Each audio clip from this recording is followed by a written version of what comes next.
राज्यसभेच्या 7 जागांसाठी महाराष्ट्रामध्ये 16 मार्च रोजी मतदान होणार आहे आणि त्यासाठीचा फॉर्म्युला जो आहे तो आता ठरलेला आहे. अंतिम चित्रसुद्धा आता स्पष्ट व्हायला सुरुवात झालेली आहे.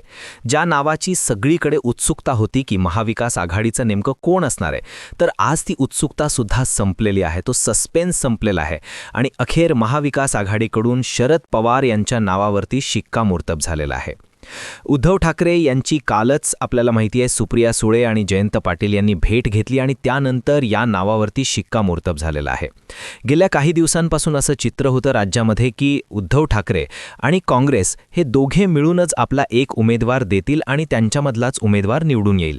कारण चित्र असं रंगवलं जात होतं की एकीकडे शरद पवार हे सत्तेत सहभागी होणार आहेत की काय, विलिनीकरणाची सुद्धा त्यांच्याकडून चर्चा सुरू होती. विलिनीकरण व्हावं यासाठी शरद पवार यांच्या पक्षाचे जे आमदार आहेत ते आग्रही होते आणि त्यामुळे शरद पवार आता महाविकास आघाडीचा भागच नाहीयेत अशा पद्धतीनं काँग्रेस आणि उद्धव बाळासाहेब ठाकरे पक्षामध्ये या ठिकाणी चर्चा सुरू होती.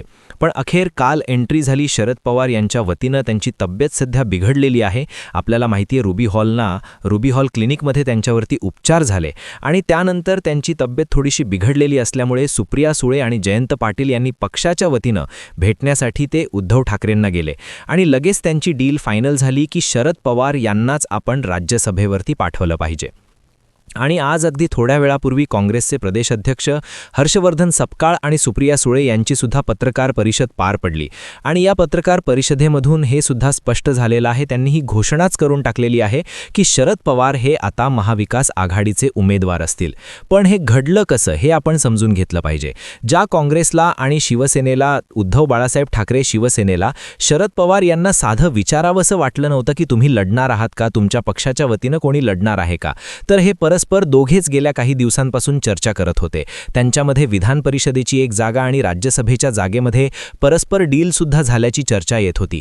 पण अचानक शरद पवार यांची या सगळ्यामध्ये एंट्री झाली आणि अखेर नेहमीप्रमाणे शरद पवार यामध्ये सरस ठरलेले आहेत. बोललं असं जातं की शिवसेना, उद्धव बाळासाहेब ठाकरे शिवसेना हा पक्ष प्रियंका चतुर्वेदी यांच्या नावासाठी प्रचंड आग्रही होता. आदित्य ठाकरे याविषयी बोललेले सुद्धा होते की ही जागा आम्ही कोणालाही देणार नाही, ही जागा शिवसेनेचीच आहे. काँग्रेसचं सुद्धा म्हणणं होतं की नाही, आम्ही या जागेवर आग्रही आहोत कारण काँग्रेसची थोडीशी वेगळी गणितं होती. त्यांना विरोधी पक्ष नेतेपदासाठी 2 जागा टिकून ठेवणं तिथं महत्त्वाचं आहे. त्यामुळे एक जागा महाराष्ट्रातून आणि एक जागा तेलंगणामधून जाणं महत्त्वाचं होतं. पण शेवटी उद्धव बाळासाहेब ठाकरे शिवसेना पक्षाला मनवल्यानंतर सुप्रिया सुळे यांनी राहुल गांधी यांना सुद्धा फोन केला आणि त्यांना पटवून दिलं की शरद पवार राज्यसभेसाठी या निवडणुकीमध्ये असणं किती महत्त्वाचं आहे, त्यांनी दिल्लीमध्ये असणं किती महत्त्वाचं आहे. आणि म्हणून राहुल गांधी यांनी सुद्धा आपल्या राज्यातल्या नेत्यांना या संदर्भातल्या सूचना दिल्या आणि अखेर शरद पवार यांच्या नावावरती शिक्कामोर्तब झालेला आहे. विलिनीकरणाची जी चर्चा सुरू होती गेल्या काही दिवसांपासून, म्हणजे उद्धव ठाकरे आणि काँग्रेसला असं वाटत होतं की शरद पवार आता महाविकास आघाडीचा भागच नाहीयेत, कारण ते जर विलिनीकरण करून सत्तेमध्ये सहभागी झाले तर महाविकास आघाडी मग आपण त्यांना कशाला विचारायचं राज्यसभेसाठी, असं सुद्धा होतं. काल जेव्हा चर्चा झाली तेव्हा त्यांनी ती गोष्टसुद्धा क्लिअर करून घेतली उद्धव ठाकरे यांनी सुप्रिया सुळेंकडून की तुम्ही आता शरद पवारांचं नाव सांगताय, शरद पवार निवडून गेले आणि नंतर तुमचं विलिनीकरण झालं राष्ट्रवादीसोबत, तर मग आम्ही काय करायचं, कारण तुमच्यामध्ये चर्चा सुरू आहे असे सगळीकडे बातमी आहे. तर त्यावरती सुद्धा एक आश्वासन दिलेलं आहे सुप्रिया सुळे आणि जयंत पाटील यांनी की आमची जी चर्चा आहे विलिनीकरणाची ती आता पूर्णतः थांबलेली आहे, आमचं विलिनीकरण होणार नाहीये आणि म्हणून आमच्या पक्षासाठी सध्या शरद पवार यांनी दिल्लीमध्ये असणं फार महत्त्वाचं आहे आणि महाविकास आघाडीसाठी, इंडिया आघाडीसाठी सुद्धा हे फार महत्त्वाचं आहे. हा शब्द सुप्रिया सुळे यांनी उद्धव ठाकरेंना दिला आणि त्यानंतरच ही जी चर्चा आहे ती पुढे गेलेली आहे आणि अखेर शरद पवार आता 7व्या जागेसाठी, म्हणजे महाविकास आघाडीची जी जागा आहे, महाविकास आघाडीची एकच जागा निवडून येणार आहे, त्यासाठी उमेदवार असतील शरद पवार. आणखी एक बातमी आहे, 2च दिवसांपूर्वी एक बातमी होती की अमित शहा यांनी राज्यातल्या नेत्यांना सांगितलं की जर तुम्ही शरद पवारांच्या व्यतिरिक्त त्या महाविकास आघाडीनं दुसरा कोणी उमेदवार दिला तर तुम्ही 7वा उमेदवार सुद्धा महायुतीचा उभा करा आणि त्याच्यासाठी प्रयत्न करा. पण जर शरद पवार असतील तर मात्र मग तुम्ही असं करण्याची गरज नाही.